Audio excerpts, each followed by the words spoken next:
الحمد للہ رب العالمین والصلاة والسلام علی الانبیاء والمرسلین اعوذ باللہ من الشیطان الرجیم بسم اللہ الرحمن الرحیم رب اشرح لی صدری ویسر لی امری واحلل عقدۃ من لسانی یفقہوا قولی واجعل لی وزیرا من اہلی۔ محترم سامعین، السلام علیکم ورحمۃ اللہ وبرکاتہ۔ الحمدللہ قرآن پاک کا مطالعہ ہمارے جاری ہے۔ سورہ المائدہ کی آیت نمبر 22 تک ہم پڑھ چکے ہیں۔ آج انشاءاللہ آیت نمبر 23 سے آیت نمبر 26 تک پڑھیں گے۔ اعوذ باللہ من الشیطان الرجیم بسم اللہ الرحمن الرحیم۔ قال رجلان من الذین یخافون انعم اللہ علیہم ادخلوا علیہم الباب فاذا دخلتموہ فانکم غالبون۔ اور کہا دو مردوں نے ان میں سے جو کہ ڈرتے تھے، لیکن اللہ نے ان کے اوپر انعام کیا تھا، ان دونوں کے اوپر اللہ کی نعمت تھی۔ کیا کہا لوگوں نے کہ ادخلوا علیہم الباب، داخل ہو جاؤ اس دروازے کے اندر، فَإِذَا دَخَلْتُمُوهُ، جب تم اس میں داخل ہو جاؤ گے، فَإِنَّكُمْ غَالِبُونَ، تو تم ہی غالب رہو گے۔ اب اسی پچھلی آیت میں کل ہم نے تذکرہ پڑھا تھا کہ اللہ تعالیٰ نے بنی اسرائیل کو، جو موسیٰ علیہ السلام کی قوم تھی، ان کو کچھ نعمتوں کو یاد دلوایا کہ تمہیں اللہ تعالیٰ نے انبیاء بھیجے تمہارے اندر، تمہیں بادشاہتیں دیں، اور اپنے انعامات یاد کرانے کے بعد اللہ تعالیٰ نے کو ایک حکم دے، ایک آرڈر دیا کہ اس پاک سرزمین کے اندر داخل ہو جاؤ جس کے اللہ نے تمہارے لیے لکھ دیا ہے کہ تمہیں یہ زمین جو ہے وہ دے دی جائے گی، تمہیں یہاں پہ آباد کر دیا جائے گا،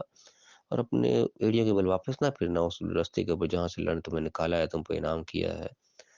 تو انہوں نے اس بات کو جواب کے انکار کر دیا بجائے ماننے کے، اور کہا کہ اس میں تو بڑے سخت قوم رہتی ہے، ہم تو اس میں داخل نہیں ہوں گے جب تک یہ یہاں سے نہ نکل جائیں، جب نکل جائیں گے پھر ہم داخل ہو جائیں گے۔ تو یہ آیات ہم کل پڑھ رہی تھی، اسی کا سلسلہ یہاں پہ آگے چلا ہے کہ جب انہوں نے اس ڈر کا، خوف کا اظہار کیا کہ ان میں تو بڑے سخت لوگ رہتے ہیں، تو مار ڈالیں گے ہمیں، تو کھا جائیں گے، کچا چبا جائیں گے، کوئی ایسا ان کو خوف بیٹھا ہوا تھا، تو انہوں نے کہا ہم نہیں داخل ہوں گے اس میں۔ تو اس کا جواب یہاں پہ دیا کہ انہیں ڈرنے والے لوگوں میں سے یخافون، اب یہاں پہ یخافون دونوں طرف جاتا ہے، یہاں پہ اکثر کئی مترجمین نے یہ بھی کہا کہ جو اللہ سے ڈرنے والے لوگ تھے ان میں سے، خدا کا ڈر رکھنے والے، اور یہاں پہ لیکن اللہ کا لفظ تو نہیں آیا، تو یہاں پہ دونوں چیزیں ہو سکتی ہیں کہ وہ جو ڈرے بیٹھے تھے، اس شہر میں داخل نہیں ہونا چاہ رہے تھے، ان ڈرنے والوں میں سے دو مرد ایسے بھی تھے جن پہ اللہ نے انعام کیا ہوا تھا۔ اب ان دو مردوں سے مراد موسیٰ علیہ السلام، ہارون علیہ السلام بھی ہو سکتے ہیں، کیونکہ وہی انہی میں سے تھے، ظاہر ہے کوئی علیحدہ تو نہیں تھے، ان دونوں کی طرف اشارہ سے، تو ان کے علاوہ بھی کوئی دو اللہ کے نیک بندے کوئی اور ہو سکتے ہیں انہی کے اندر سے، جو انہی چاہے ڈرنے والوں میں سے تھے لیکن اللہ کا ان کے کوئی انعام تھا۔ تو انہوں نے ان کو سمجھایا کہ بھائی داخل ہو جاؤ دروازے کے اندر، جس میں داخل ہو گئے تمہیں ہی غلبہ ملے گا، اللہ کی طرف سے وعدہ آ رہا ہے، کوئی مذاق نہیں ہے۔ اور کہا کہ وعلی اللہ فتوکلوا، اللہ کے اوپر توکل کرو، بھروسہ کرو، ان کو تم مومنین، اگر تم ماننے والے ہو۔ ان موسیٰ علیہ السلام کی قوم میں وہ شامل تھے، موسیٰ علیہ السلام کو ماننے بھی ہوئے تھے، لیکن ڈر ان کے دماغ میں ایسا بیٹھا ہوا تھا کہ اس سے وہ منافق قسم کے ہوتے ہیں نا، کہ بظاہر ایمان کا اظہار کر رہے ہیں لیکن اندر سے دل میں ایمان نہیں لایا ہوا ہوتا۔ تو یہاں پہ یہ بات کرے گا کہ تم ایمان کا اظہار کیے بیٹھے ہو، یا منافق بھی ہے وہ بظاہر تو ایمان کا اقرار کیے ہوتا ہے، تو کہا کہ تم مومن ہو تو پھر توکل کرو اللہ کے اوپر، اللہ کی طرف سے وعدہ آیا کہ تم داخل، اللہ نے تمہارے لیے لکھ رکھی ہے، داخل ہو جاؤ گے تم ہی غالب رہو گے، پہلے سے ڈرنے کی ضرورت نہیں ہے۔ انہوں نے ان کو سمجھایا، لیکن وہ سمجھانا بھی کسی کام نہ آیا۔ انہوں نے کیا کہا، قولوا یا موسیٰ، اے موسیٰ۔ اب یہاں پہ موسیٰ علیہ السلام سے مخاطب ہو رہے، تو بظاہر ایسے ہی لگ رہا ہے کہ شاید یہ دو مرد جو ان کا تذکرہ ہوا، یہ موسیٰ علیہ السلام، ہارون علیہ السلام بھی تھے، لیکن بہرحال جو بھی تھے انہوں نے سمجھایا،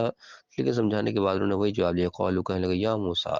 اے موسیٰ، انا لن ندخلها ابدا، ہم اس میں کبھی بھی ہرگز داخل نہیں ہوں گے، ما داموا فیہا، جب تک یہ ان پہ وہاں بیٹھے ہوئے ہیں،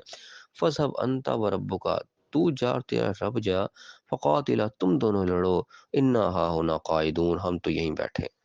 یعنی جسے کہتے ہیں کہ بالکل دو ٹوک الفاظ میں ٹکا تھا جواب دے دیا کہ ہم نے نہیں جانا، تو جا، تیرا رب جا کے لڑے، جب تک یہ لوگ اندر بیٹھے ہوئے ہیں ہم تو نہیں جائیں گے، کبھی بھی نہیں ہم تو جائیں گے۔ ایسا یعنی کہ ان کے دل میں خوف بیٹھا کہ بس معاذ کے خوف کیا بیٹھے تھے ہی نافرمان لوگ، ان کو جگہ جگہ انہوں نے نافرمانیاں کی، اللہ تعالیٰ ان کو معاف کرتا گیا، ان کو آگے نکالتا گیا، لیکن ان کی نافرمانیاں جو ہیں وہ ختم ہونے کا نام نہیں لے رہی تھیں۔ اب یہاں پہ اللہ تعالیٰ نے صاف وعدہ کیا کہ تمہارے لکھ رکھی ہے زمین، ہو جاؤ داخل، تم غالب ہو جاؤ گے، لیکن نہیں، انہوں نے کرنے، ہم اس میں داخل نہیں ہوں گے کبھی بھی جب تک یہ قوم یہاں پہ بیٹھی ہوئی ہے، تو جا، تیرا رب جا، تم دونوں جا کے لڑو، ہم تو یہیں بیٹھے ہیں۔ اب یہ ایسا دو ٹوک جواب تھا کہ اس کے بعد کچھ بھی نہیں کیا جا سکتا۔ پھر کیا موسیٰ علیہ السلام نے کیا جواب دیا، قولا، کہنے لگے موسیٰ علیہ السلام، رب انی لا املک الا نفسی و اخی، کہ اے میرے رب، میرا تو کوئی اختیار نہیں ہے مگر اپنی جان کے اوپر یا اپنے بھائی کے اوپر۔ اب یہاں پہ نا کہ دونوں کا تذکرہ آ گیا، وہاں پہ کہ دو شخص تھے یہ، انہوں نے بھی بس یہی دعا کی ذمہ داری اٹھائی کہ یا اللہ میں اپنی جان کا ذمہ دار یا اپنے بھائی کا، ان کا میں کیا کر سکتا ہوں، ففرق بیننا و بین القوم الفاسقین، تو فرق کر دے، الگ کر دے، ان کو ہم سے جدا کر دے، ہم بھی، ہم دونوں کے درمیان، اور یہ جو فاسق قوم ہے جو انکار کر بیٹھی ہے، تو فیصلہ کر دے۔ قال، پھر اللہ کا فیصلہ کیا آیا، قال فإنها محرمۃ علیہم 40 سنۃ، کہ اب یہ سرزمین جو ہے یہ 40 سال تک کے لیے ان کے لیے حرام کر دی گئی ہے، بالکل نام ممنوع کر دی گئی ہے، اب یہ اس کے اندر داخل ہوں گے، 40 سال تک ان کے اوپر لعنت پڑے گی اللہ کی طرف سے۔ کیا ہوگا، یتیہون فی الارض، یہ مارے مارے پھریں گے، خوار ہوں گے زمین کے اوپر، سرگرداں پھریں گے، اور در بدر ٹھوکریں اب کھائیں گے یہ فی الارض، زمین میں۔ فلا تعس علی القوم الفاسقین، تو فاسق قوم کے اوپر کوئی افسوس کرنے کی ضرورت نہیں ہے، یہ ہیں اسی لائق، فسق کر رہے ہیں، جو کہ نافرمانی کر رہے ہیں، کھلے عام نافرمانی کر رہے ہیں، صاف اللہ کی طرف سے آرڈر آیا ہوا ہے، آرڈر کے اوپر کوئی شک نہیں ہے، کوئی شبہ نہیں ہے کہ پتہ نہیں کون کہہ رہا ہے کون نہیں کہہ رہا ہے، آرڈر بھی یقین ہے کہ نبی پہ بھی یقین ہے کہ ہاں اللہ کے نبی کہہ رہے ہیں، اللہ کی طرف سے حکم آیا، اللہ کی طرف سے خوشخبری آئی ہے، لیکن فسق کا یہ عالم ہے، فاسق ہونے کی یہ کنڈیشن ہے، بالکل دو ٹوک جواب دے دیا۔ تو اللہ نے کہا کہ اب ٹھیک ہے، اب انہوں نے بھٹکنا ہی 40 سال، تمہیں افسوس کرنے کی ضرورت نہیں ہے فاسق قوم، افسوس مت کر، ان کے نصیب میں بھی یہی لکھا گیا ہے۔ اب یہاں پہ ایک چیز ہم غور کرنے کے لائق بھی ہے کہ اللہ تعالیٰ کا ظاہر ہے کہ پہلے فیصلہ تھا اس چیز کو، لیکن انسان کے اعمال کے بات کو اللہ کے فیصلے جو ہے وہ تبدیل ہو جاتے ہیں یقیناً۔ اس سے پہلے جو اللہ تعالیٰ وعدہ کر رہا تھا کہ تمہارے لیے زمین کو لکھ دیا گیا ہے، تم داخل ہو تو اس کے اندر غالب ہو گئے، اب ظاہر ہی اللہ کا فیصلہ تھا، اگر وہ مان لیتے اس چیز کو تو اللہ تعالیٰ نے فیصلہ کر رکھا تھا کہ زمین کو ملے گی ملے گی، لیکن جب انہوں نے نہیں مانا، انہوں نے انکار کیا، اپنے فسق کا اظہار کیا، فاسقین میں جب شامل ہو گئے انکار کر کے، تو اللہ نے فیصلے کو تبدیل کر دیا، وہ جو لکھی ہوئی تھی اس لکھے ہوئے کو اللہ نے مٹا دیا کہ اب تمہیں نہیں ملے گی، اب 40 سال تک تم ٹھوکرے کھاؤ۔ تو یہ یہاں پتہ چلتا ہے کہ اللہ تعالیٰ کے فیصلے جو ہیں وہ بیسکلی انسان کے اعمال کے ساتھ جڑے ہوئے ہیں، جیسے انسان عمل کرتا ہے ویسے ویسے اللہ اپنا فیصلہ داخل کو یا صادر فرماتا ہے، ورنہ پہلے جب انہوں نے کہا تھا وہ چلنے کے لیے داخل ہو جاتے تو اللہ کا یقین فیصلہ تھا، اللہ نے کہا کہ قطع تمہارے لکھ رکھا ہے زمین کو، اللہ کا اٹل فیصلہ تھا وہ، لیکن جب انہوں نے انکار کیا، اللہ نے فیصلے کو تبدیل کر دیا کہ 40 سال تک اب تم دھکے کھاؤ، اب تمہارے نصیب میں یہ نہیں ملے گا، تم نے یہ فسق کیا ہے۔ تو یہ ایک سمجھنے کی بات ہے کہ انسان کو جو